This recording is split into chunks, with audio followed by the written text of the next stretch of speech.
예, 우리 할렐루야 샬롬하고 눈 맞추고 인사합니다. 할렐루야 샬롬 샬롬 샬롬 샬롬 샬롬 샬롬 샬롬. 하나님 사랑합니다. 여러분 주 안에서 사랑합니다. 예레미야 45장 말씀이죠. 예, 하나님의 주권, 하나님의 주권을 우리가 모두 다 인정하실 줄로 믿습니다. 칼빈, 이런 신학자죠. 하나님의 주권을 강하게 주장한 사람 중에 한 사람인데, 만약에 그 어떤 누구라도 하나님의 주권을 강하게 인정하지 않는다면 그 사람은 인간의 의지로 살아가는 사람들이죠. 세상과 인간은 물론이고 온 의지가 하나님의 주권으로 다스려지고 있다는 사실을 우리가 항상 깨달아 알고 갑니다. 그 하나님의 주권은 곧 하나님의 섭리 속에서 움직여지고 있습니다. 내 힘과 내 의지로 내 방법대로 뜻대로 사는 것 같지만 그렇지 않아요. 지나놓고 보면 이게 하나님의 섭리구나. 저는 늘 그렇게 생각을 합니다. 인간과 세상은 항상 하나님의 주권 속에서 하나님의 계획 속에서 우리가 움직여져 가고 있다. 예레미야 선지자의 공적인 예언은 언제 지난주에 말씀드렸죠. 44장으로 끝을 맺고 이제 45장부터는 온 세상을 주관하고 계시는 하나님의 주권에 대해서 선포하고 있는 것들입니다. 그 하나님의 주권을 45장에서는 예레미야에게 말씀하시고 그 말씀을 서기관 바룩에게 기록하게 하셨다. 이렇게 나타나 있죠. 그리고 46장부터 51장까지는 열방의 나라에 대한 심판을 선포하고 계시고 52장에는 다시 한번 남유다의 마지막을 언급하시고 예레미야서는 끝을 맺습니다. 길죠. 그 이사야 다음으로 긴 내용들입니다. 여러분 하나님의 주권 여러분들 얼마나 인정하고 믿고 계십니까? 세상 역사를 주관하고 계시고 나의 인생을 주관하고 계신 하나님의 손길을 느끼고 살아가시는 귀하고 복된 저와 여러분 되시기를 주님의 이름으로 축복합니다. 첫 번째 서기관 바룩에 대해서 나타나 있죠. 1절에서 5절이죠. 유다의 요시야 왕의 아들 야외긴 넷째 해에 네리야의 아들 바룩이 예레미야가 불러주는 대로 이 모든 말을 책에 기록하니라. 그러니까 여기는 바룩이 기록한 거죠. 그래서 선지자 예레미야가 그에게 말하니 기록하라고 얘기하는 거예요. 바룩아 이스라엘의 하나님 야훼께서 내게 이같이 말씀하셨느니라. 내가 일찍 말하기를 화로다. 야훼께서 나의 고통과 슬픔을 더하셨으니 나는 나의 탄식으로 피곤하여 평안을 찾지 못하도다. 너는 그에게 이르라. 여호와께서 이와 같이 말씀하시기를 보라. 나는 내가 세운 것을 헐기도 하며 내가 심은 것을 뽑기도 하나니 온 땅에 그리하겠거늘 내가 너를 위하여 큰 일을 찾느냐 그것을 찾지 말라. 보라 내가 모든 육체에 재난을 내리리라. 그러나 내가 하는 모든 곳에서는 내가 너에게 내 생명을 노량을 주듯하리라. 야훼의 말씀이 누구한테 얘기한 거예요? 하나님이 예레미야에게 이렇게 말씀하셨다라는 것을 바룩이 그대로 기록했다는 거죠. 남유다의 왕 여호야김 4년에 예레미야 선지자는 하나님의 지시에 따라 모든 예언의 말씀을 바룩에게 기록하도록 하였다. 바룩의 대필 작업은 두 번에 걸쳐서 이루어졌는데 첫 번째 기록한 말씀은 여호야김 왕에 의해 불태졌기 때문에 없어져 버리고 두 번에 걸쳐서 기록한 것이 그 말씀을 백성들 앞에서 낭독까지 했었어요. 근데 불태워졌습니다. 하나님의 말씀을 바룩이 기록하던 그때 하나님의 위로가 바룩에게 주어졌는데 그 말씀이 5장 전체, 45장 전체의 말씀입니다. 서기관 바룩은 예레미야 선지자의 말씀을 대필하면서 남유다가 당할 하나님의 심판에 대해서 두려움과 절망 속에서 영혼의 고통으로 평안을 찾지 못하고 있었다. 3절에 이렇게 고백되고 있죠. 심판의 메시지를 전한다는 것이 얼마나 고통스러운지 예레미야는 그래서 울면서 전했어요. 그죠? 그 깨닫게 해주시고 있습니다. 오늘날도 마찬가지예요. 세상의 심판의 메시지를 전한다는 것 영적으로 고통을 줍니다. 계시록 말씀 같은 거 전할 때 굉장히 잔인한 말씀들이 많아요. 그래도 전해야 되죠. 예레미야나 바룩이 받은 사명은 하나님의 심판을 전하기 위해서 택함을 받은 자들이었기 때문에 저도 마찬가지입니다. 여러분들이 좋아하시든지 싫어하시든지 마음을 주셨으니까 저는 이제 끝까지 가는 거죠. 그 예레미야 처음에 시작할 때 제가 마음에 부담이 많았어요. 이게 과연 우리 성도님들이 들으시기에 편안하고 이해를 잘하시고 지루했지 않을까 길기도 한데 예레미야서 여러분들 성도들이 성경 공부를 하기 전에는 특별히 잘 접하지 않죠. 신약들은 많이들 읽으시는데 어떤 육적으로 영적으로 어려움이 있다 할지라도 전해야 하는 것이 바로 말씀이다. 좋은 말씀만 전할 수도 없고 그렇다고 또 막 심판의 메시지만 계속 전할 수도 없습니다. 하나님의 심판의 말씀을 전할 수 있다는 것은 아무에게나 주어지는 사명은 아니죠. 이런 사명을 받은 자 어떤 고통 속에서도 항상 감사하면서 전해야 될 것은 은혜를 받으니까 감사하게 돼요. 말씀을 여러분들에게 전하기 전에 먼저 말씀을 만들면서 발취하면서 은혜를 2차 받고 또한 제 입술로 고백하면서 또한 은혜를 받습니다. 바룩처럼 하나님께로부터 친히 위로를 받는 것이 우리가 감사해야 되겠죠. 하나님은 에르미야에게 바룩에게 전하라 하고 2가지 위로의 말씀을 주셨는데 이 위로는 심판의 메시지를 전하는 자들에게 주시는 위로의 말씀이기도 합니다. 첫째는 하나님의 주권에 대해서, 그래서 오늘 그냥 제목을 하나님의 주권 이렇게 모든 게 다 하나님의 주권이죠. 4절에 보라나는 내가 세운 것을 헐기도 하며 심은 것을 뽑기도 하나니 온 땅이 그러하겠거늘 건축자가 건물을 세우기도 하고 헐기도 하듯이 농부가 나무를 심기도 하고 뽑아버리기도 하죠. 하나님께서는 온 땅의 나라들을 그 뜻에 따라 세우기도 하시고 헐어버리기도 하신다. 애굽이 그죠? 천년만년 갈 것 같았는데 바벨론에게 망하고 바벨론이 또 천년만년 갈 것 같은데 얼마 있어서 페르시아가 대두가 돼서 페르시아에게 바벨론은 또 멸망하게 되죠. 그 왕들을 통해 가지고 적군을 다 죽입니다. 그렇다고 해서 페르시아가 영원히 있었나요? 그렇지 못하죠. 또 망해서 없어져 버립니다. 하나님의 손에 세상 나라의 흥망성쇠가 달려있다는 것, 이것이 바로 하나님의 절대적인 주권이다. 그 어떤 세상 권력자도 어떤 누구도 주권 앞에 우리가 왜 이렇게 나에게 하십니까? 항의할 수가 없어요. 하나님은 이미 우리는 모르는데 창세전에 뜻을 정하고 계시기 때문이죠. 하나님께서 이스라엘을 가나안 땅에 세우셨지만 그들이 거역하고 배반함으로 이제 헐어버리기로 작정을 하신 거죠. 바룩은 남유다의 멸망을 이런 관점에서 받아들여야 했습니다. 남유다의 멸망은 강대국인 바벨론을 통해서 이루어질 것이지만 이 모든 일의 주체는 바벨론이 아니라 누구? 하나님이시라는 사실을 바룩은 깨달았습니다. 그러므로 이제 남유다의 바벨론이 멸망한다고 해서 모든 것이 끝난 것처럼 절망할 필요는 없습니다. 하나님의 심판은 두려운 것이지만 완전한 그러한 그 절망을 의미하는 것이 아니고 항상 그 가운데 남은 자, 소수의 남은 자들을 남겨놓으시죠.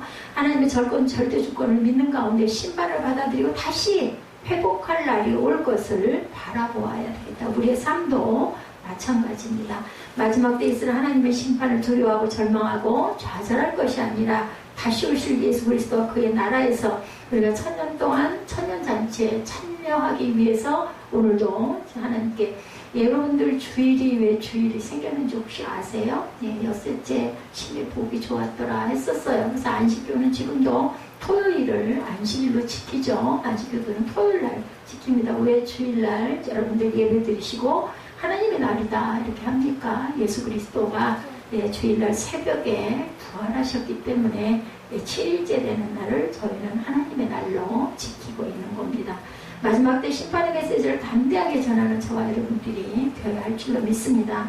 하나님의 주권이 온 세상을 다스리고 있다는 사실을 믿고 마지막 때에 다시 오실 예수 그리스도에 대해서 더욱더 강하게 우리는 외치고 믿고 나아가야 돼요. 믿음이 없으면요 아무것도 할 수 없어요. 여러분들 사업하시는 분들, 직장에 다니시는 분들, 공부하시는 분들 모두 다 그 부분에 믿음을 가지니까 열심히 공부도 하게 되고 직장에 출근도 하고 머리가 아픔에도 불구하고 사업을 운영하고 있죠. 둘째는 바룩에게 개인의 꿈을 포기해라 말씀을 하시죠. 그 부분에 바룩은 서기관으로 학식이 많고 유력한 집안에서 자라면서 자신 나름대로 포부와 계획을 당연히 누구나 가지고 있던 것처럼 이 바룩도 역시 그랬어요. 근데 남유다의 멸망을 받는다는 말씀 앞에 바룩은 자신의 미래가 얼마나 본인 먼저 누구나 생각하잖아요. 아이고 남유다 망하면 나는 도대체 어떻게 돼? 이 생각 누구나 하겠죠. 암담했다라는 거죠. 그래서 5절에 내가 너를 위하여 큰일을 찾느냐 그것을 찾지 말라. 이 말씀은 이제 개인의 꿈을 위해서 살지 말라 이 말씀이세요. 세상 역사를 주관하고 계신 하나님의 섭리 안에서 사사로운 개인의 소원이나 계획을 포기하고 더 큰 것을 바라봐라. 5절에 보라 내가 모든 육체의 재난을 내리리라. 그러나 내가 가는 모든 곳에서는 내가 너에게 내 생명을 노량물 주듯하리라. 야외면서 네 생명은 내가 지켜줄게. 그냥 쉬운 얘기로 그 말씀이에요. 다 멸망해도 내가 너는 지키마. 그 옛 성경에 보면요, 내가 너 생명 얻기를 노량물을 얻는 것 같게 하리라, 이렇게 번역이 돼서 나와 있기도 합니다. 남유대에 임하는 재앙으로 모든 사람이 재난 속에 죽어갈지라도 바로 너의 생명은 내가 지켜줄 것이다. 내가 가는 모든 곳에서 라고 말씀합니다. 세상 어디를 가더라도 내가 너를 지켜줄 것이다. 이것보다 더 큰 위로가 없죠. 저와 여러분도 마찬가지입니다. 어디서든지 하나님이 나와 함께 계신다. 우리 그래서 항상 기도할 때, 찬양할 때 주 나와 함께 계시네, 항상 입술로 고백을 하죠. 이사야 43장 1절입니다. 주보 참고하시기 바랍니다. 너는 두려워하지 말라. 내가 너를 구속하였고 내가 너를 진용하여 불렀나니 너는 내 것이라. 내가 물 가운데 지날 때 내가 너와 함께 할 것이라. 강을 건널 때 물이 너를 침몰하지 못할 것이며 내가 불 가운데로 지날 때 타지도 아니할 것이요 불꽃이 너를 사지도 못하리라. 여러분들 다니엘 친구들 얘기하시죠? 사드락, 메삭, 아벤느고 불 가운데서 전혀 머리카락도 상하지 않았던 그러한 사건 여러분들 아실 겁니다. 하나님은 바룩에게 꿈을 포기하게 하시고 어떤 더 큰 일을 하게 하셨나. 예언의 말씀을 기록하게 한 후에 큰 일도 하게 하셨지만 더욱 큰 일은 훗날에 예레미야가 애굽에서 순교한 후에 바룩은 바벨론 땅까지 가서 자신의 민족에게 하나님의 뜻을 전했다, 이렇게 전해지고 있습니다. 하나님의 주권에 순종하며 살아가는 저와 여러분 되시기를. 어디 있어요? 누구예요? 엘리야, 그죠? 엘리야도 누가 있었어요? 엘리사에게 자신의 영을 전하라고 하나님이 말씀하셔서 딱 후임자 세우는 것처럼 예레미야도 바룩에게 하나님의 말씀을 증거하고 전하게 하고 사명을 주고 그리고 애굽에서 순교하게 되죠. 두 번째 애굽에 대한 예언이 예레미야 46장 1절에서 26절까지 이어져서 나옵니다. 길어서 그냥 제가 중략하고 말씀드립니다. 46장부터 51장까지 이방 나라들에 대한 예언이 선포되는데 예언의 대상이 된 나라는 모두 9나라. 이 나라는 모두 남유다와 밀접한 관계를 갖고 있던 나라들입니다. 그 중에서도 남유다에 가장 큰 영향력을 끼쳤던 애굽에 관한 예언이 첫 번째 선포되었는데 이 예언은 여호와김 4년에 임한 예언으로 35장과 같은 해에 주어진 예언이다. 46장 2절에 보면 뭐라고 말씀하세요? 애굽에 관한 것이라 곧 유다의 요시아의 아들 여호야김 넷째 해에 유브라데 강가 갈그마스에서 바벨론의 느부갓네살 왕에게 패한 애굽의 왕 바로 느고의 군대에 대한 말씀이라, 이렇게 예언하고 있죠. 그리고 3, 4절의 말씀을 보면 애국 군대가 전쟁의 준비를 철저하게 하고 있다라고 얘기합니다. 3절 너희는 작은 방패와 큰 방패를 예비하고 나와 싸우라. 너희 기변이여 말에 안장을 지워 타며 투구를 쏘면서 창을 갈며 갑옷을 입으라. 자세한 내용까지 말씀합니다. 당시 애국은 말의 산지로 유명했다고 그래요. 애국 군대는 막강한 기병대를 자랑하는 강력한 군대를 가지고 있었습니다. 그렇게 철저하게 준비를 한다 할지라도 애국 군대는 바벨론 군대에 패하도록 하겠다. 하나님이 하시겠다면 하는 거죠. 우리 인생도 마찬가지입니다. 아무리 철저하게 준비하고 계획한다 할지라도 하나님이 부르시면 가야 하는 게 우리 인생입니다. 야고보서의 4장 14절 말씀이에요. 내일 일을 너희가 알지 못하는도다. 너희 생명이 무엇이냐. 너희는 잠깐 보이다 없어지는 안개니라. 근데 참 해석하게도 여러분들 젊을 때 좀 이 은혜를, 이 진리를 깨달았으면 얼마나 좋겠어요. 나이가 들면 들수록 이 말씀이 얼마나 진리다라는 생각이 들어요. 부딪혀 옵니다.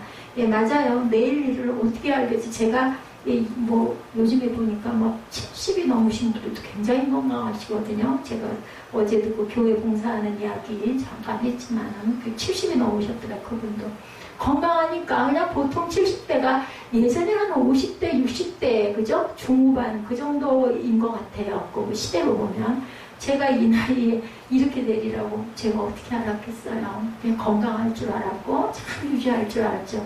여러분들 제 모습을 아실 거예요. 7, 8년 전에 제 모습이 어땠는지. 근데 이렇게 그런간에 이렇게 될 줄로 알았겠느냐는 거죠. 누가복음 12장에 한 부자의 비유 여러분들 아시죠? 부자가 곡식을 쌓아둘 곳이 없을 정도로 농사가 잘 됐어요. 그래서 뭘 지어요? 곡간을 헐고 크게 지으려고 합니다. 하나님은 이 부자를 어리석은 자라고 말씀하시죠? 누가복음 12장 20절에 어리석은 자여 오늘 밤에 내 영혼을 도로 찾으리니 그러면 내 준비한 것이 누구의 것이 되겠느냐. 아니 죽은 다음에 그 누구께 될 거예요. 그죠? 아무 소용이 없다는 얘기인 거죠. 애굽은 세상을 예표해요. 애굽으로 갔다인 거는 세상 가운데로 갔다. 하나님의 중심인 사람들, 세상 중심인 사람들, 세상 것을 예표합니다. 애굽은 세상적인 사람들이 아무리 설정하고 준비하고 계획하고 계획을 세운다 할지라도 하나님의 계획됨 속에 그 사실이 분명히 유고품이 된다는 거 우리는 깨달고 가야 된다. 어리석은 자들이 되지 않아야 되겠죠. 젊어서 은혜 받을수록 지혜로운 자들이십니다.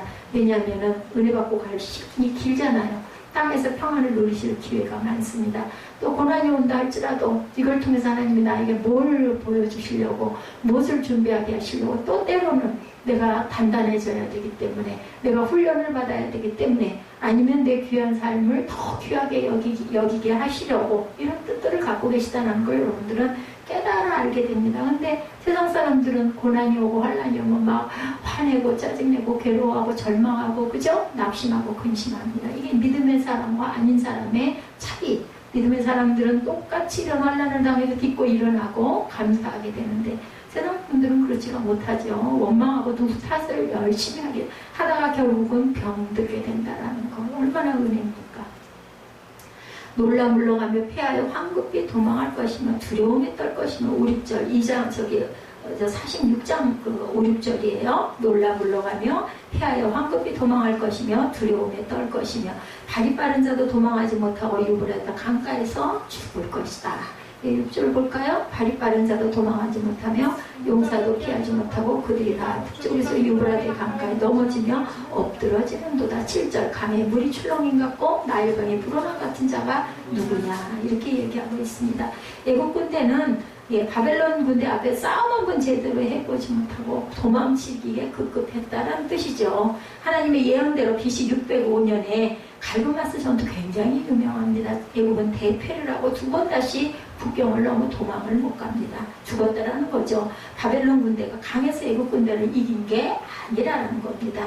하나님의 계획하신 주권 속에 작정된 전쟁이었다. 그러니까 계속 에레미야가 애굽으로 가지 말라고 너희들 그냥 거기 있으라고 애굽으로 가면 너희들 죽는다고 했는데도 애굽이 보기가 좋아가지고 애굽이 뭘 뜻한다고요? 세상을 뜻한다고 말씀드렸죠. 그냥 하나님이 말씀하시는 대로 바보 같아도 아니 사람들이 보기에는 왜 그러고 있어 하든지 말든지 내 마음에 이게 하나님의 뜻이다 라고 느껴지면 그냥 그대로 계신 게 맞다라는 얘기입니다. 세상 역사는 인간이 쓰는 게 아니라 하나님의 주권 속에서 이루어져 갔다는 것을 우리가 명심해야 되겠다. 아니 저희가 생명교회 여기 이전했을 때만 해도 누가 우리 교회가 이렇게 하고 계속 있을 줄 알았겠느냐고요. 하나님의 주권 안에 있다라는 거죠. 7절에서 9절에 보면 46장 7절에서 9절을 보면 애굽 군대가 왜 하나님께 버림을 받았는지가 나타납니다. 애굽은 나일강에 불어 출렁임같이 강대국이어서 굉장히 강해한 7절에서 9절을 좀 볼까요? 강의 물이 출렁임 같고 나일강이 불어난 같은 자가 누구냐? 애굽은 나일강이 불어난 같고 강물이 출렁임 같도다. 그가 이르되 내가 일어나 땅을 덮어 성읍들과 그 주변을 멸할 것이라. 날들아 달려라. 병거들아 정신없이 달려라. 용사여 나오라. 방패 잡은 구스사람과 붓사람과 활을 당긴 무딤사람이여 나올지니라 하거니와 10절에 그날은 주 만군의 야훼께서 그의 대적에게 원수 같는 보복이리라. 칼이 배부르게 삼키며 그들의 피를 넘치도록 마시리니 주 만군의 야훼께서 북쪽 유브라데 강가에서 희생제물을 가지실 것입니다. 도망가다가 다 잡혀서 죽을 거라. 예언이에요, 예언. 근데 그 예언이 그대로 이루어졌다는 게 중요합니다. 내가 일어나 땅을 덮고 성읍들과 주민들을 멸할 것이다. 또한 애굽왕 바로누고는 BC 609년 남유다의 선왕 요시아를 무기또에서 죽임으로 하나님의 진노를 더 사게 되죠. 10절에 보면 하나님은 그날을 작정하고 계셨다라고 얘기하죠. 그날을 작정하고 계셨다. 요시아 죽인 거를 원통하게. 요시아는 굉장히 선한 왕이었어요. 굉장히 하나님을 경외하고 하나님 정치를 하려고 노력을 하고 하나님의 말씀을 증거하고 했던 아주 그 성군이었습니다. 몇 안 되는, 남유다의 몇 명 안 되는 성군 중에 하나였어요. 그날을 원수 갚는 보복의 날, 그 전쟁터에서 화살 맞아서 죽었거든요. 요시아 왕이. 그들의 피를 넘치도록 내가 마실 것이니라고 하셨고 희생제물로 그들을 받으실 것이라고 말씀합니다. 10절에 11절에도 애굽이 치료를 받고자 해도 치료받지 못할 것이다. 그렇죠? 천하 딸 고비려 길르앗으로 올라가 유황을 취하라. 내가 치료를 많이 받아도 효력이 없어 낫지 못하리라. 그대로 됐다라는 겁니다.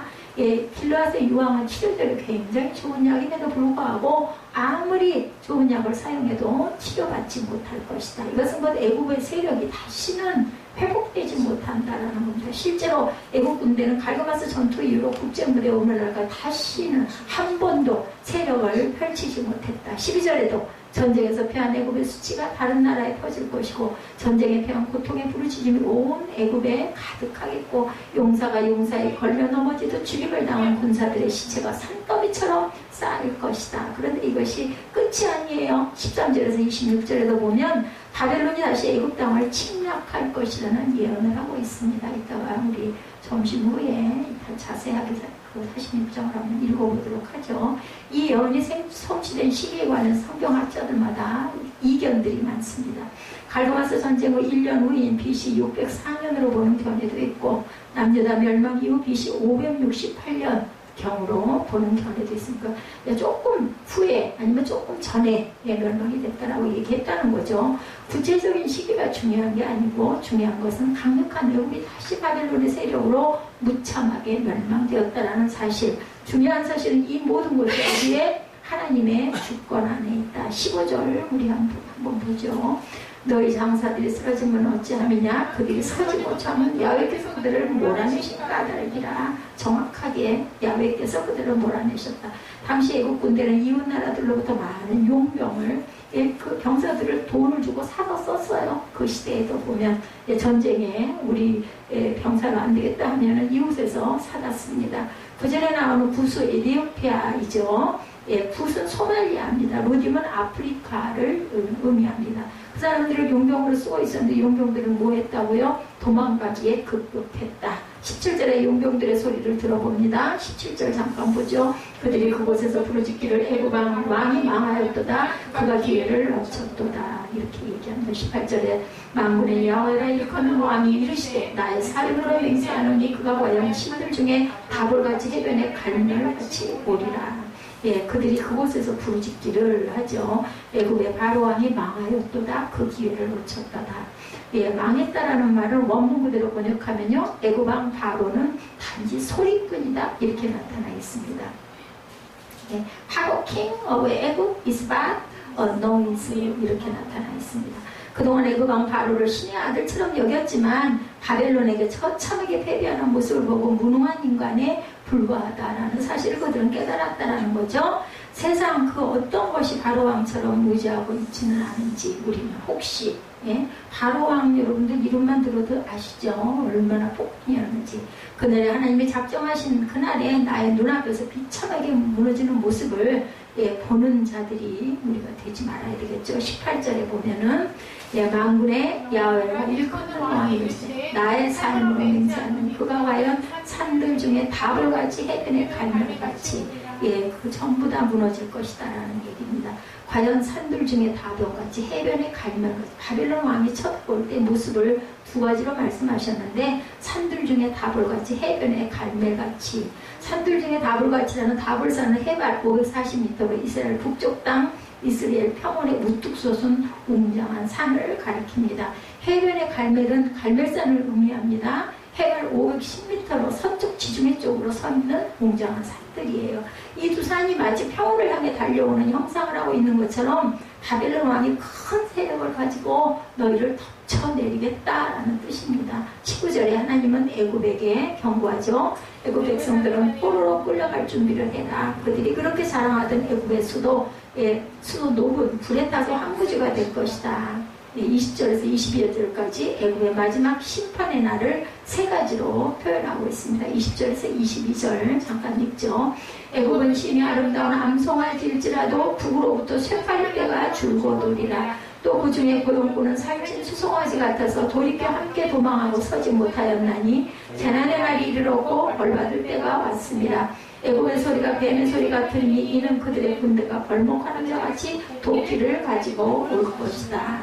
네, 첫째 아름다운 암송아지 비유 있죠. 20절에 아름다운 암송아지는 기름지고 살찐 암소, 그렇죠. 이 같은 비유로 애굽 사람들을 섬기는 황소 우상 아피스를 의미합니다. 이제까지는 평화롭게 살아왔지만 북으로부터 몰려오는 쇠파리떼 같은 바벨론 세력에 의해서 멸망받을 것이다. 둘째는 고용꾼들, 즉 용병들을 살찐 수송아지로 비유하고 있습니다. 21절에 용병들은 바벨론 세력에 겁을 먹고 싸우지도 않고 도망갈 것이다. 셋째, 애굽의 위급한 상황을 뱀의 소리 22절에 비유했죠. 애굽은 뱀의 신도 열심히 섬겼어요. 도망할 때 뱀을 비유한 것은 그들이 헛된 신을 섬겼다는 사실을 비아냥거리고 조롱하는 의미입니다. 근데 이처럼 애굽 군대를 공격하는 바벨론 군대는 도끼를 가지고 벌목하는 자와 황충 메뚜기 떼로 비유를 합니다. 바벨론 군대 또한 24절에 딸 애굽이 수치를 당하여 북쪽 백성의 손에 부침을 당하리로다. 도끼에 벌목당하는 나무처럼 메뚜기 떼에 공격을 당하는 농작물처럼 애굽은 손 한 번 제대로 써보지 못하고 속수무책으로 바벨론 군대에 무차별적인 살육을 당할 것이다 라는 뜻이죠. 25절에 보면 25절에 보라 내가 너희 아몬과 바로와 애굽과 애굽 신들과 왕들 곧 바로와 및 그에 의지하는 자들을 벌할 것이다. 이게 뭐예요? 애굽을 의지하는 자들은 다 벌을 들고 너는 애굽 남쪽에 있는 티베 도시를 가리킵니다. 아몬은 테베의 수보신을 얘기합니다. 신이에요. 신, 아몬신. 주목할 사실 하나님의 징벌이 북쪽 애굽의 수도인 놈에서부터 남쪽 애굽으로 이동한다. 그래서 이것은 바벨론의 세력이 북쪽 도시부터 시작해서 남쪽 도시까지 철저하게 멸망을 시킬 것이다. 26절에 보면 하나님은 그러한 심판은 누구를 통해서 이루어질 것인지를 언급합니다. 내가 그들의 생명을 노리는 자의 손, 곧 바벨론의 느부갓네살 왕의 손과 그 종의 손에 넘기리라. 그러나 애굽은 바벨론에 의해 황폐되지만 후일에는 다시 사람들이 살 수 있는 곳이 될 것이다. 이것은 아마도 훗날에 바벨론이 메대에 멸망하고 고레스 왕을 통해서 포로를 석방해 줄 때 애굽 사람들이 고향에 돌아올 것을 의미하고 있는 겁니다. 그러나 애굽은 이전의 영광과 권세는 두 번 다시 누리지를 못합니다. 세상 역사를 주관하고 계신 하나님을 두려워하는 저와 여러분들이 되셔야 되겠죠. 세 번째, 하나님의 주권을 인정하는 복이 46장 27, 8절에 말씀합니다. 내 종 야곱아 두려워하지 말라. 이스라엘아 놀라지 말라. 보라 내가 너를 먼 곳에서 구원하며 내 자손을 포로된 땅에서 구원하리니 야곱이 돌아와서 평안하며 걱정 없이 살게 될 것이라. 그를 두렵게 할 자가 없으리라. 야훼의 말씀이니라. 내 종 야곱아 내가 너와 함께 있나니 두려워하지 말라. 내가 너를 흩었던 그 나라들은 다 멸할지라도 너는 사라지지 아니하리라. 내가 너를 법도대로 징계할 것이요 결코 무죄한 자로 여기지 아니하리라 하시니라. 뭐라 그래요? 너도 법도대로 징계를 받을 거라고 얘기하십니다. 잘못한 것은 그 잘못에 대한 대가는 받고 무죄한 자로 절대로 여기지 않는다. 하나님의 주권 여러분들 경외하시는 여러분들 되시기 바랍니다. 경외는 뭐예요? 사모하기도 하지만 두려워하기도 하는 그러한 저와 여러분들의 하나님의 주권 앞에 두려워 떠는 자들을 위해서 하나님은 또한 위로의 말씀을 주십니다. 이스라엘 백성들에게 주신 말씀이지만 하나님의 주권을 인정하는 저와 여러분들에게도 주시는 오늘날의 말씀 27절 28절에서 두려워 말라 두 번 강조하죠. 두려워 말라고 하신 것은 하나님의 주권 앞에 두려워 떨고 있기 때문에 그 떠하시는 하나님이에요. 하나님의 주권을 인정한다는 것은 살아계신 하나님을 믿는다라는 거죠. 아니 뭐 하나님이 눈에 보여 안 보여 뭐 예배 뭐하러 드립니까? 근데 그것을 경외하고 두려워 떨고 있는 너희들 너무 두려워하지 말라. 그죠? 이스라엘 백성들이 하나님을 믿으면서 하나님을 두려워하지 않았어요. 뭐 했어요? 이방신들을 많이 섬겼죠. 이러한 모습이 오늘날 예수 믿는 그 사람들 속에서도 많이 있습니다. 마태복음 10장 28절이죠. 몸은 죽여도 영혼은 능히 죽이지 못하는 자들을 두려워하지 말고 오직 몸과 영혼을 능히 지옥에 멸하실 수 있는 이를 두려워하라. 본문에 그 주보에 나와 있지 않습니까? 마태복음 10장 28절. 몸은 죽여도 영혼은 능히 죽이지 못하는 자들을 두려워하지 말고 오직 몸과 영혼을 능히 지옥에 멸하실 수 있는 이를 두려워하라. 예, 사람 두려워할 필요 없어요. 하나님을 두려워하시면 됩니다. 그리고 그들에게 영원한 구속을 약속해 주시죠. 예, 27절에 보면 하나님은 두려워 떠는 자들이 세상 어느 곳에 아무리 무엇이 있다 할지라도 구원하여 주시겠다고 합니다. 28절 마지막 말미 보십니다. 내가 너를 법도대로 징계할 것이요 결코 무죄한 자로 여기지는 않겠다. 이스라엘의 심판과 열방날에 대한 심판은 전혀 다른 심판입니다. 열방날에 대한 심판은 하나님의 진노의 채찍에 진멸당하는 심판. 이스라엘의 심판은 깨닫고 다시 돌아와서 회복시키는 심판입니다. 그러므로 이스라엘이 당하는 심판은 하나님 법에 순종하지 않았기 때문에 당하는 심판.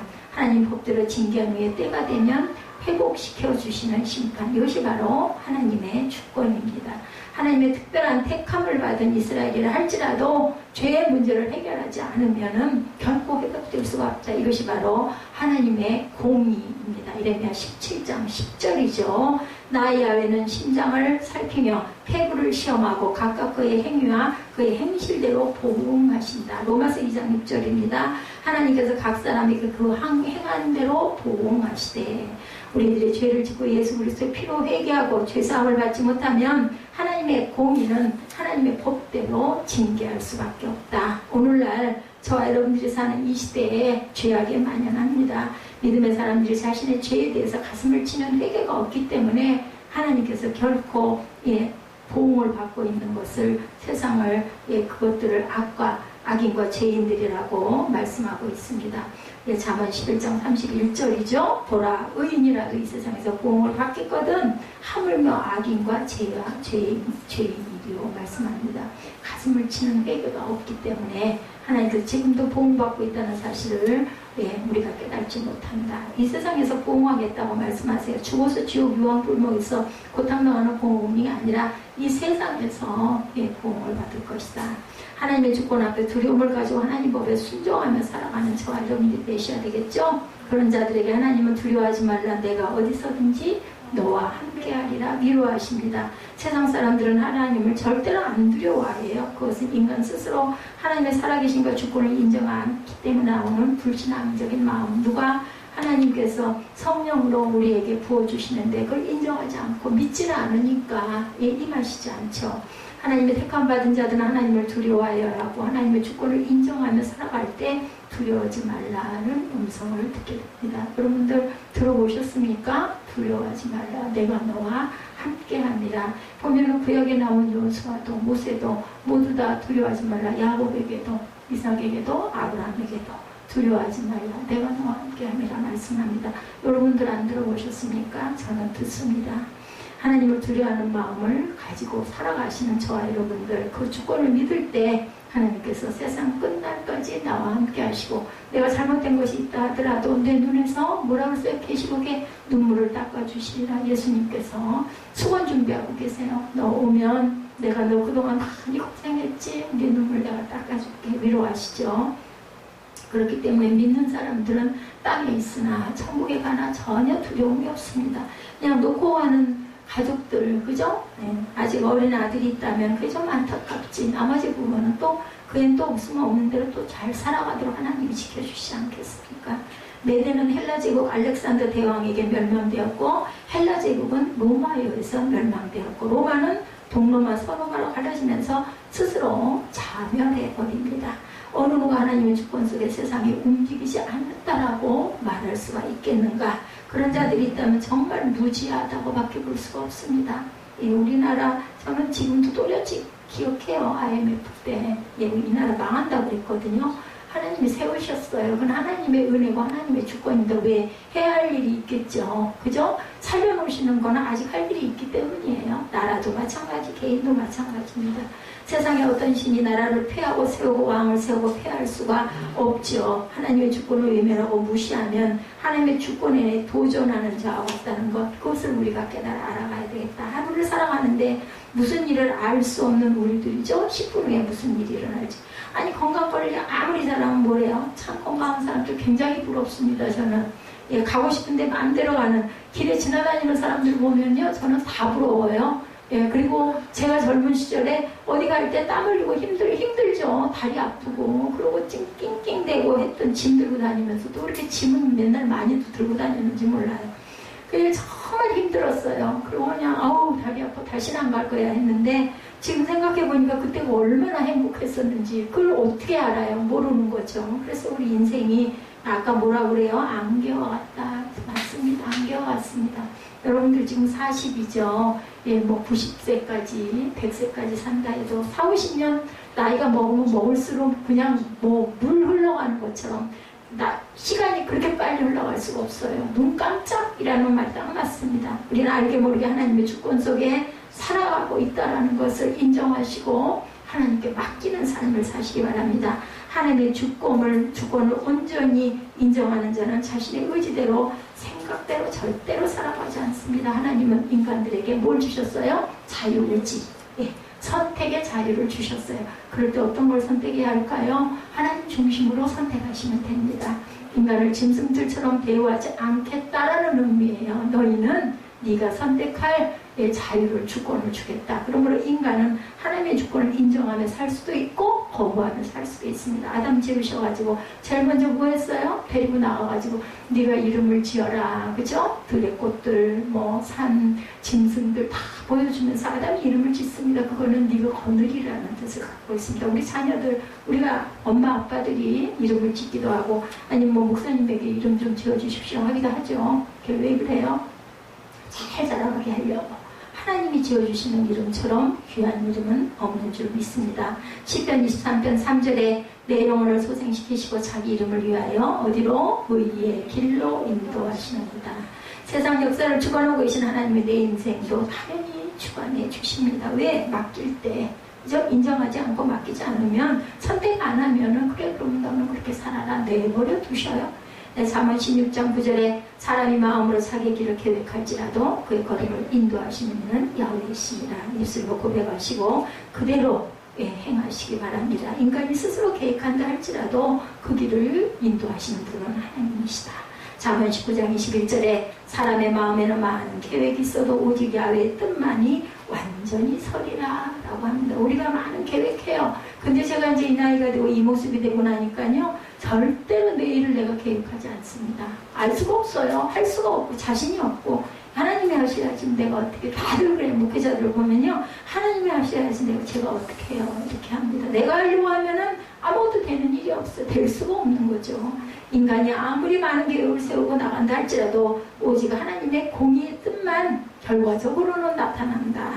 그러므로 하나님의 택함을 받은 믿음의 사람들은 하나님의 주권 앞에 놓여있는 자라는 것을 잊지 마셔야 되겠고, 하나님의 말씀의 가르침을 따라 순종하며 살아갈 때 하나님께서 우리를 지켜주시고 나는 또한 올바른 길을 잃어버리지 않고 가게 해주십시오. 우리 기도하잖아요. 길을 찾아간다. 하나님의 시간으로 볼 때 인생의 시간은 잠깐 있다 사라지는 안개. 그죠? 예. 우리 여기서 천년이 하나님의 하루다. 이런 그 비유가 있습니다. 눈 깜짝이죠. 눈 깜빡. 예, 깜빡입니다. 이 짧은 인생을 고달프고 가슴 아프게 살갈 필요 없어요. 그리스도께 맡기고 안 맡겨도 내 맘대로는 안 됩니다. 내가 하려고 아무리 벌거둥 쳐도 그래 네가 해봐. 역부족이죠. 안 되죠. 맡기면 우리가 평안한 삶을. 저는 그냥 하루하루 아침에 눈 뜨면서 오늘 평안한 하루 사탄을 묶어주십시오 하고 저는 그렇게 기도합니다. 이런 기도하시고 하루를 출발하시고 하나님 감사합니다. 오늘도 지켜주셔서 제가 무사히 평안 가운데 잠들 수 있게 해주셔서 감사합니다 하고 계획을 하나님 앞에 아뢰고 주무시는 저와 여러분 되시기를 주님의 이름으로 축복합니다. 제 대신 화관을 우리 찬양하시고 잠깐 기도하는 시간을 갖도록 하죠.